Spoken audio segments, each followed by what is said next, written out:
Hola, vamos a explicar ahora el siguiente teorema que sigue a lo que son, pues, lo que llamo las herramientas básicas de la mecánica, que son las leyes de Newton, el teorema de conservación o el teorema de las fuerzas vivas, teorema de conservación de energía mecánica también, el teorema de conservación del momento lineal y ahora vamos a ver el teorema de conservación del momento angular. Entonces, primero, vamos a poner el teorema, este sería la cuarta herramienta importante, que es el otro cuarto teorema, teorema de conservación del momento angular. Entonces, si os parece bien, voy a hacerlo para una partícula puntual y se puede generalizar para infinitas partículas. Entonces, imaginaos que tengo una partícula de masa m, ¿vale? Bueno, voy a poner m sub i, ¿vale? Que se mueve con una velocidad v, de tal manera que el subproducto m sub i por v será la cantidad de movimiento, ¿de acuerdo? Que lo pongo también aquí en rojo, ¿vale?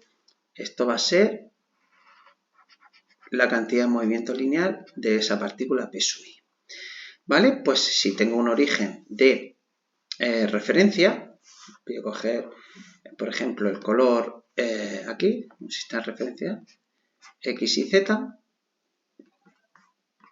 es posible que este señor mida aquí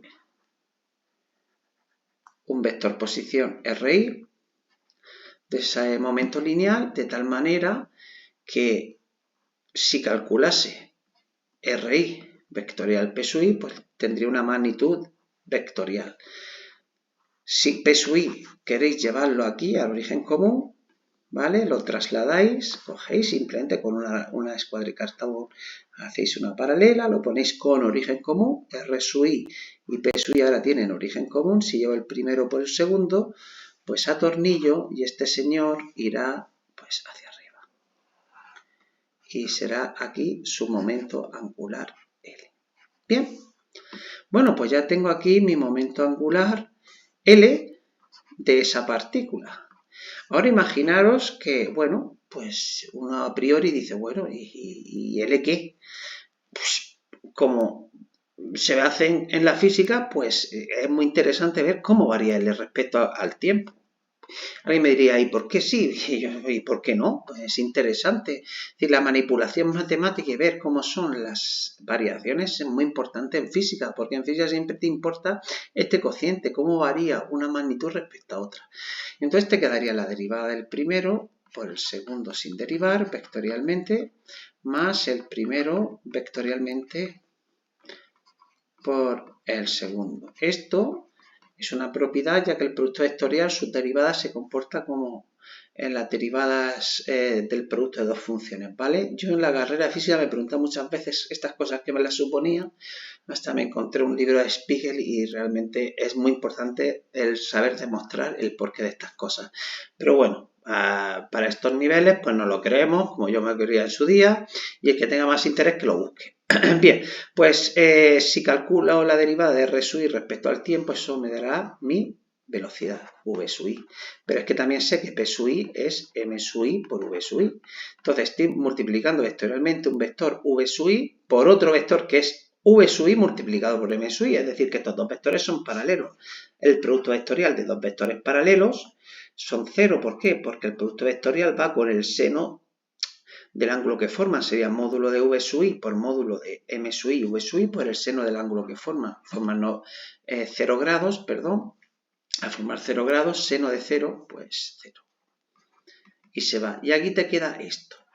Y aquí te queda R sub i por esta derivada. Y esta derivada tiene nombre y apellidos, que es el concepto de interacción, de fuerza. Es la variación de la cantidad de movimiento respecto al tiempo. Es decir, que fijaros qué curioso que la derivada del momento angular respecto al tiempo no es ni más ni menos que R sub i vectorial F sub i. Dicho de otra manera, es el momento respecto al origen 0 de tu fuerza F sub i vector, siendo el momento un vector, ¿vale? Pues vale, pues ya tengo esto. Bueno, ¿y eso qué? Pues imaginaros que por H o por B, el momento de esta fuerza fuese cero. Es decir, que no hubiesen fuerzas externas y en el caso de que hubieran fuerzas externas, el momento fuese cero. ¿De acuerdo? ¿Qué sucedería? Que si el momento de las fuerzas F sub i aplicadas a la partícula es cero, vector implicaría que esta derivada es cero. Y si eso es cero, significa que el momento angular es constante. Es decir, que el producto para cualquier instante r de r sub r vectorial P sub i, esto se tiene que mantener constante. Y esto es lo que veis en bachiller cuando tenéis aquí el Sol y la Tierra pues pasaba pues, por las dos posiciones, el perihelio y el afelio, de tal manera que, como aquí el radio era más chiquitillo, pues la velocidad tenía que ser mayor, y cuando pasaba por la posición más alejada, pues a ser el R mayor, pues la velocidad era menor. ¿Por qué? Porque se cumplía que el L era constante. ¿Y por qué el L era constante? Porque el sistema Sol-Tierra es un sistema aislado y no hay fuerzas externas. Si no hay fuerzas externas, las únicas fuerzas son internas y se anulan 2 a 2, de tal manera que no hay momentos. Entonces, el L de la Tierra tenía que ser constante alrededor del Sol. Y por eso se tenía que cumplir que las velocidades tenían que ser distintas, porque las R eran distintas.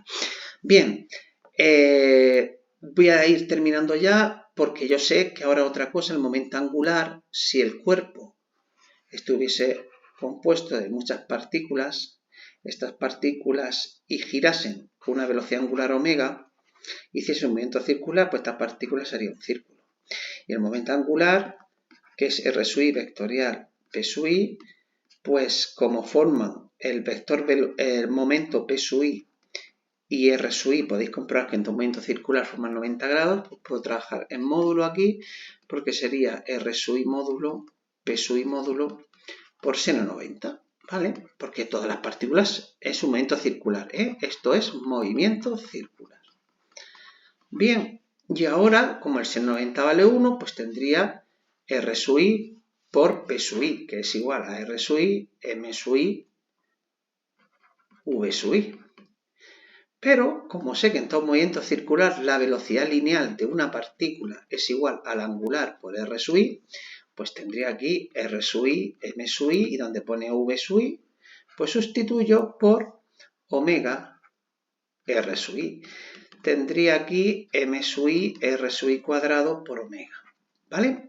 A esta magnitud que te da el momento, voy a ponerlo aquí en otro color, rojo, es decir, que el momento, escalarmente aquí, es M sub i, R sub i cuadrado por omega, a esto que hay aquí. Esto es para el caso de una partícula. Si fuesen muchas partículas girando, desde igual a 1 hasta n, sería un sumatorio de M sub i, R sub i cuadrado, y se generaliza. A este producto M sub i por R sub i cuadrado o el sumatorio se le llama momento de inercia, ¿vale? Que es el que aparece en la ecuación fundamental de la dinámica de rotación, ¿vale? Que si tú tienes que L es igual a I por omega, y ahora ya voy a pasar ya a lo último, como la vemos, tendremos que la derivada, ¿vale? A ver un momentito, voy a hacerlo más pequeño. Tendremos que la derivada de L respecto al tiempo es el momento de la fuerza, ¿sí o no? Vale. Pero también sé que la L es igual a I por omega, de tal manera que tendría que la derivada respecto al tiempo de I por omega. Como I es una constante, daros cuenta que son constantes, masas y distancias, y el sólido rígido mantiene las distancias entre sí de cada partícula, entonces sería I por alfa igual a lo que tengo aquí, al momento, que es la ecuación fundamental de la dinámica de rotación. ¿Vale? La escribo otra vez aquí, con otro color, y digo, ecuación fundamental de la dinámica de rotación, que no es ni más ni menos que una derivación de tu primera ley de Newton. Daros cuenta que todos los teoremas de conservación en mecánica vienen de la ley de Newton, y esta viene de la derivada temporal de la cantidad de movimiento. Es decir, la cantidad de movimiento juega un papel muy importante. Bien, pues la voy a escribir aquí. El momento respecto a cero de todas las fuerzas que actúen en un sistema que va girando respecto a un eje es igual al momento de inercia, que te lo suelen dar en los exámenes, por alfa. ¿Vale? Ya le he puesto el carácter vectorial y esto es el primo hermano, que ya más que primo hermano yo diría que son mellizos, de fuerza igual a masa por aceleración. Lo que es fuerza en traslación es momento en rotación. Lo que es masa inercial en traslación es la inercia a rotar. Lo que es aceleración lineal es aceleración angular. Estas dos son la misma fórmula. ¿Vale?